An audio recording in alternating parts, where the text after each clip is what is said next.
नमस्कार।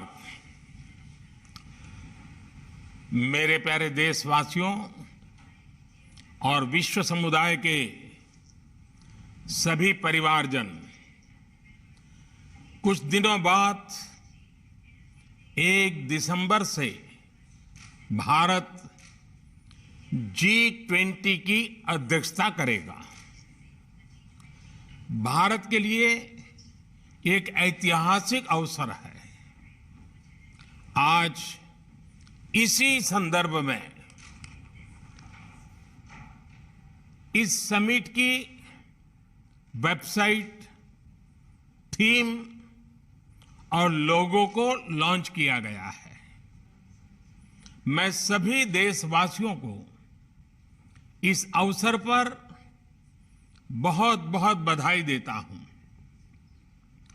साथियों, G20 ऐसे देशों का समूह है जिनका आर्थिक सामर्थ्य विश्व की 85% जीडीपी का प्रतिनिधित्व करता है।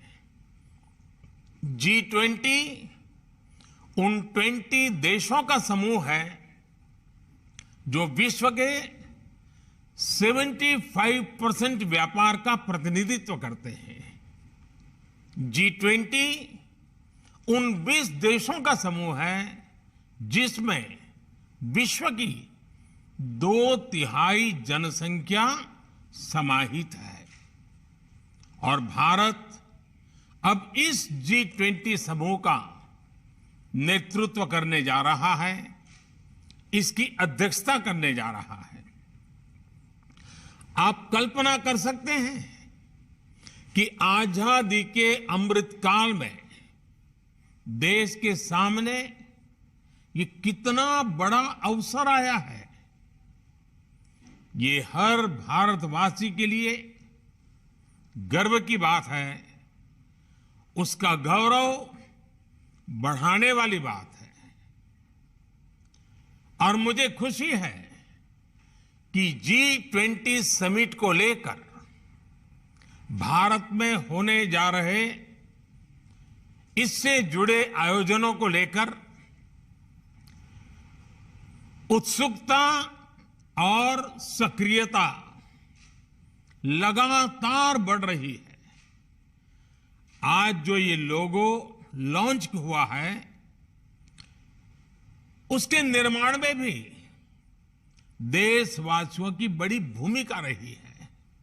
हमने लोगों के लिए देशवासियों से उनके बहुमूल्य सुझाव मांगे थे और मुझे जानकर बहुत अच्छा लगा कि सरकार को हजारों की संख्या में लोगों ने अपने क्रिएटिव आइडियाज भेजे। आज वो आइडियाज, वो सुझाव इतने बड़े वैश्विक आयोजन का चेहरा बन रहे हैं। मैं इस प्रयास के लिए सभी का हृदय से अभिनंदन करता हूं। साथियों, G20 का ये लोगो केवल एक प्रतीक चिन्ह नहीं है, ये एक संदेश है, ये एक भावना है जो हमारी रगों में है। ये एक संकल्प है जो हमारी सोच में शामिल रहा है। वसुधैव कुटुंबकम के मंत्र के जरिए विश्व बंधुत्व की जिस भावना को हम जीते आए हैं, वो विचार इस लोगो और थीम में प्रतिबिंबित हो रहा है। इस लोगो में कमल का फूल, भारत की पौराणिक धरोहर, हमारी आस्था, हमारी बौद्धिकता, इन सबको एक साथ चित्रित कर रहा है। हमारे यहां अद्वैत का चिंतन जीव मात्र में एकत्व का दर्शन रहा है। ये दर्शन आज के वैश्विक द्वंद्वों और दुविधाओं के समाधान का माध्यम बने। इस लोगो और थीम के जरिए हमने ये संदेश दिया है, युद्ध से मुक्ति के लिए बुद्ध के जो संदेश है, हिंसा के प्रतिरोध में महात्मा गांधी के जो समाधान है, G20 के जरिए भारत उनकी वैश्विक प्रतिष्ठा को नई ऊर्जा दे रहा है।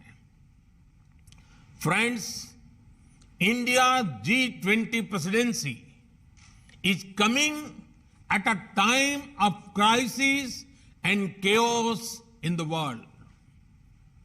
The world is going through the after effects of disruptive, once in a century pandemic, conflicts, and lot of economic uncertainty.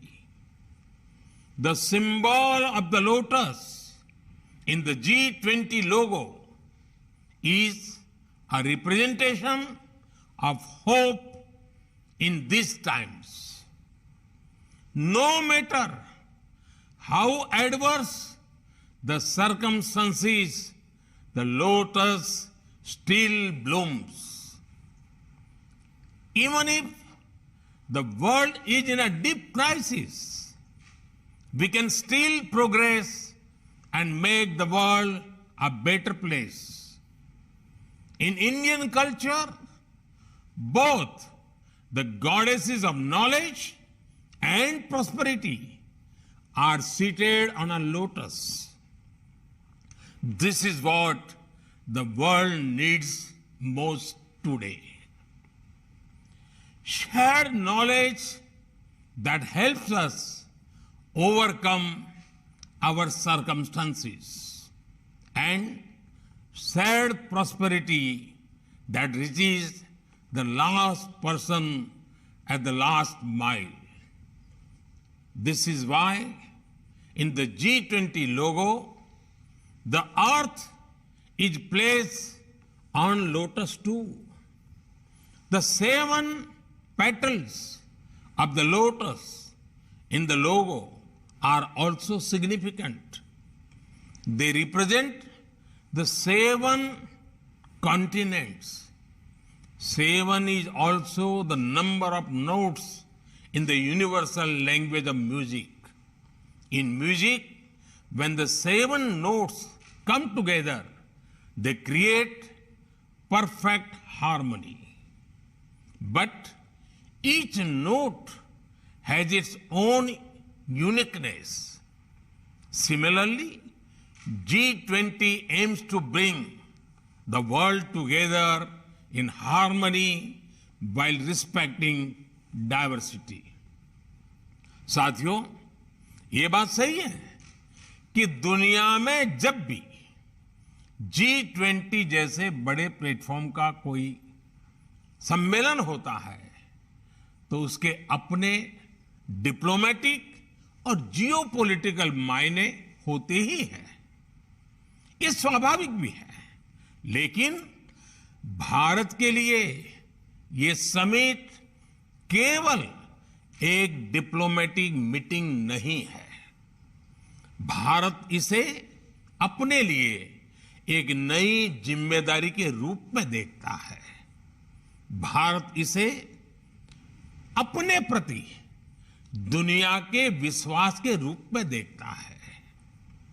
आज विश्व में भारत को जानने की, भारत को समझने की एक अभूतपूर्व जिज्ञासा है। आज भारत का नए आलोक में अध्ययन किया जा रहा है। हमारी वर्तमान की सफलताओं का आकलन किया जा रहा है। हमारे भविष्य को लेकर अभूतपूर्व आशाएं प्रकट की जा रही हैं। ऐसे में ये हम देशवासियों की जिम्मेदारी है कि हम इन आशाओं, अपेक्षाओं से कहीं ज्यादा बेहतर करके दिखाएं। ये हमारी जिम्मेदारी है कि हम भारत की सोच और सामर्थ्य से, भारत की संस्कृति और समाज शक्ति से विश्व को परिचित कराएं। ये हमारा दायित्व है कि हम अपनी हजारों वर्ष पुरानी संस्कृति की बौद्धिकता और उसमें समाहित आधुनिकता से विश्व का ज्ञानवर्धन करें। जिस तरह हम सदियों और सहस्त्राब्दियों से जय जगत के विचार को जीते आए हैं, आज हमें उसे जीवंत कर आधुनिक विश्व के सामने प्रस्तुत करना होगा। हमें सबको जोड़ना होगा, सबको वैश्विक कर्तव्यों का बोध कराना होगा। विश्व के भविष्य में उनकी अपनी भागीदारी के लिए जागृत करना होगा, प्रेरित करना होगा। साथियों, आज जब भारत G20 की अध्यक्षता करने जा रहा है, तो ये आयोजन हमारे लिए 130 करोड़ भारतीयों की शक्ति और सामर्थ्य का प्रतिनिधित्व है।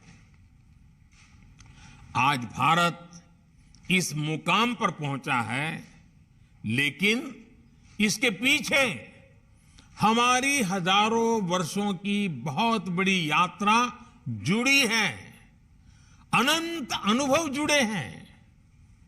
हमने हजारों वर्षों का उत्कर्ष और वैभव भी देखा है। हमने विश्व के सबसे अंधकारमय दौर भी देखे हैं। हमने सदियों की गुलामी और अंधकार को जीने के लिए मजबूर भरे दिन देखे हैं। कितने ही आक्रांताओं और अत्याचारों का सामना करते हुए भारत ने एक जीवंत इतिहास को समेटे हुए आज यहां तक पहुंचा है। वो अनुभव आज भारत की विकास यात्रा में उसकी सबसे बड़ी ताकत है। आजादी के बाद हमने शून्य से शुरू करके शिखर को लक्ष्य करके एक बड़ी यात्रा शुरू की। इसमें आजादी के बाद के पिछले 75 वर्षों में जितनी भी सरकारें रही, उन सभी के प्रयास शामिल हैं। सभी सरकारों और नागरिकों ने अपने अपने तरीके से मिलकर भारत को आगे बढ़ाने का प्रयास किया। हमें इसी स्पिरिट से आज एक नई ऊर्जा के साथ पूरी दुनिया को साथ लेकर आगे बढ़ना है। साथियों, भारत की हजारों वर्ष पुरानी संस्कृति ने हमें एक और बात सिखाई है। जब हम अपनी प्रगति के लिए प्रयास करते हैं, तो हम वैश्विक प्रगति की परिकल्पना भी करते हैं। आज भारत विश्व का इतना समृद्ध और सजीव लोकतंत्र है।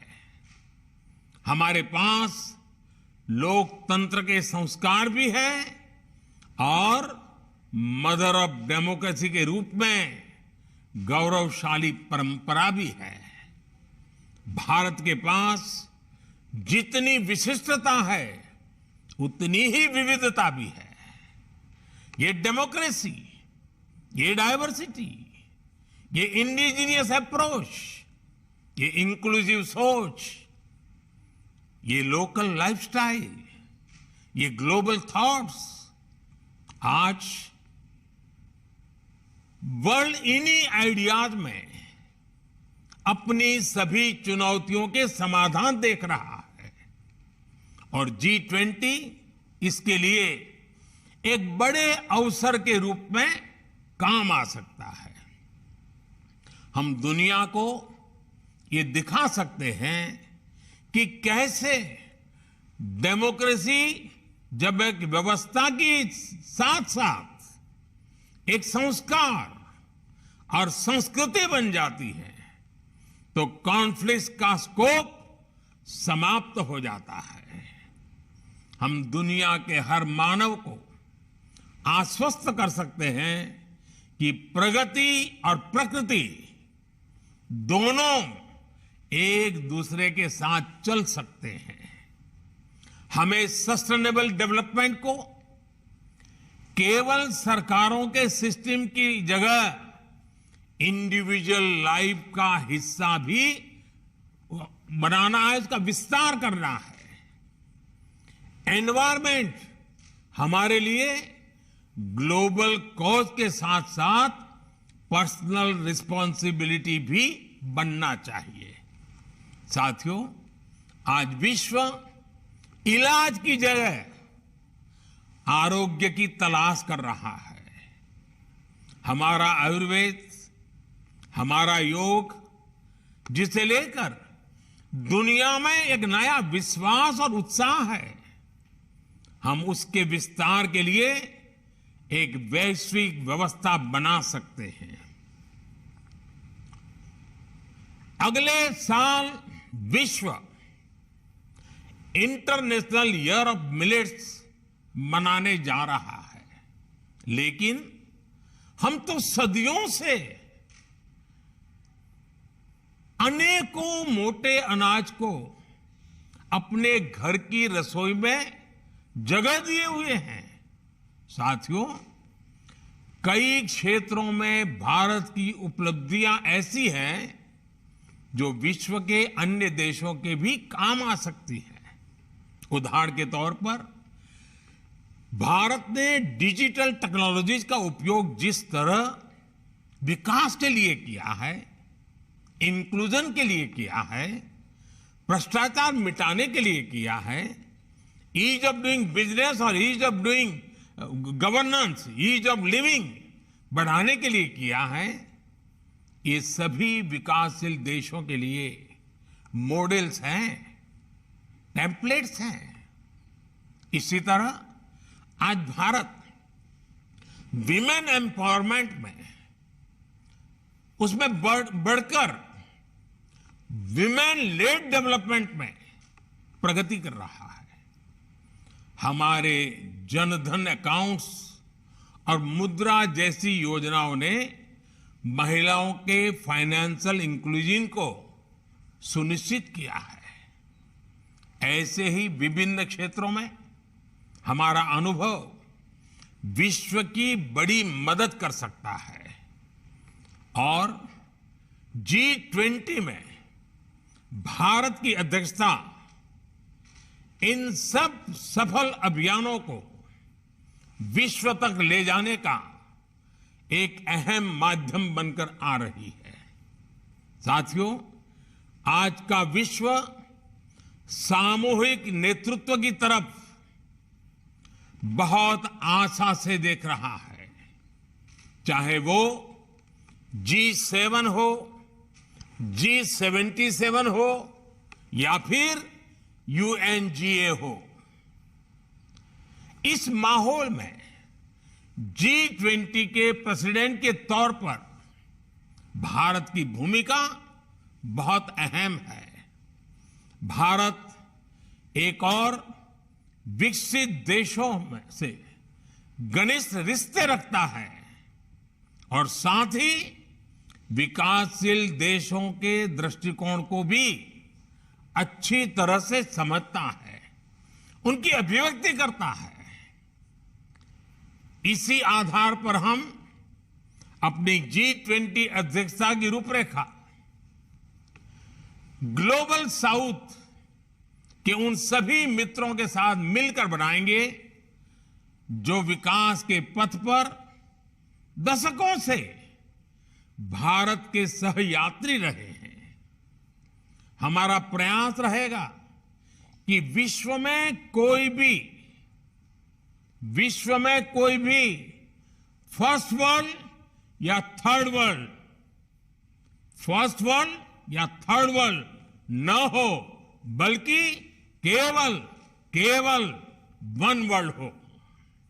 भारत पूरे विश्व को एक कॉमन ऑब्जेक्टिव के लिए, एक बेहतर भविष्य के लिए साथ लाने के विजन पर काम कर रहा है। भारत ने वन सन, वन वर्ल्ड, वन ग्रिड के मंत्र के साथ विश्व में रिन्यूएबल एनर्जी रिवॉल्यूशन का आह्वान किया है। भारत ने वन अर्थ, वन हेल्थ इस मंत्र के साथ ग्लोबल हेल्थ को मजबूत करने का अभियान चलाया है। और अब G20 में भी हमारा मंत्र है one earth, one family, one future. Bharat के यही विचार, यही संस्कार विश्व कल्याण का मार्ग प्रशस्त करते हैं।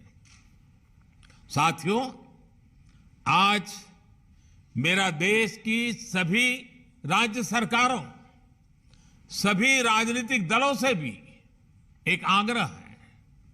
ये आयोजन सिर्फ केंद्र सरकार का नहीं है, ये आयोजन हम भारतीयों का आयोजन है।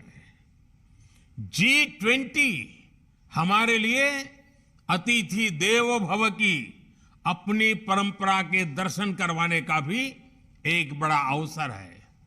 ये G20 से जुड़े आयोजन केवल दिल्ली या कुछ जगहों तक ही सीमित नहीं रहेंगे। इसके तहत देश के कोने कोने में कार्यक्रम होंगे। हमारे हर राज्य की अपनी विशेषताएं हैं, अपनी विरासतें हैं। हर राज्य की अपनी संस्कृति है, अपना सौंदर्य है, अपनी आभा है, अपना आतिथ्य है। राजस्थान का आतिथ्य आमंत्रण है, पधारो मारे देश।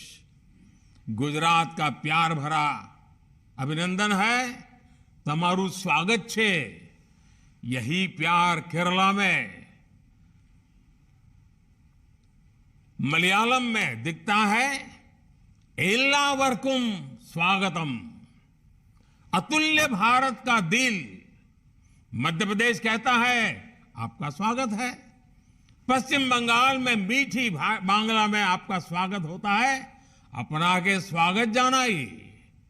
तमिलनाडु में कदेगल मुड़ी बदुलिए, यू कहता है, थंगल वरव नलवर बाहुए। यूपी का आग्रह होता है, यूपी नहीं देखा तो भारत नहीं देखा। हिमाचल प्रदेश तो ये destination for all seasons and all reasons, यानी हर मौसम, हर वजह के लिए हमें बुलाता है। उत्तराखंड तो सिंपली हेवन ही है। ये आतिथ्य, ये विविधता विश्व को विस्मित करती है। G20 के जरिए हमें अपने इस प्यार को दुनिया तक पहुंचाना है। साथियों, अभी अगले हफ्ते में मुझे इंडोनेशिया जाना है। वहां पर विधिवत रूप से भारत को G20 की अध्यक्षता लिए जाने की घोषणा होगी। मैं देश के सभी राज्यों से, सभी राज्य सरकारों से भी आग्रह करता हूं, वो इसमें अपने राज्य की भूमिका का ज्यादा से ज्यादा विस्तार करें। इस अवसर का अपने राज्य के लिए लाभ उठाएं। देश के सभी नागरिक, बुद्धिजीवी भी इस आयोजन का हिस्सा बनने के लिए आगे आए। अभी लॉन्च हुई वेबसाइट पर आप सभी इसके लिए अपने सुझाव भेज सकते हैं, अपने विचार प्रकट कर सकते हैं। विश्व कल्याण के लिए भारत कैसे अपनी भूमिका को बढ़ाए, इस दिशा में आपके सुझाव और साझेदारी G20 जैसे आयोजन की सफलता को नई ऊंचाई देंगे। मुझे विश्वास है ये आयोजन न केवल भारत के लिए यादगार रहेगा बल्कि भविष्य भी विश्व के इतिहास में इसका आकलन एक महत्वपूर्ण अवसर के रूप में करेगा। इसी कामना के साथ आप सभी को एक बार फिर हार्दिक शुभकामनाएं। बहुत बहुत धन्यवाद।